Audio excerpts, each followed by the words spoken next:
তো hello everyone, আসসালামু আলাইকুম। সবাই কেমন আছে? আমি অনেক অনেক ভালো আছি। তো আমি যাব এখন মাঠে, তোমাদেরকেও দেখাবো মাঠে আমাদের দিকে কি কি হয়, কি কি চাষ করে। তোমাদেরকে পুরো ভিডিওটা দেখাবো, তোমরা পুরো ভিডিও দেখতে থাকো। আশা করি অনেক অনেক ভালো লাগবে ইনশাআল্লাহ।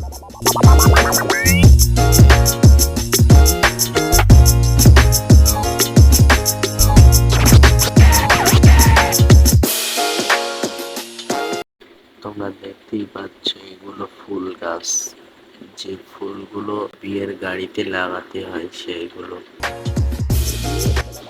তো হে গাইস, এগুলো দেখতে পাচ্ছ, এগুলো কিন্তু পাট আমাদের দিকে চাষ হয়।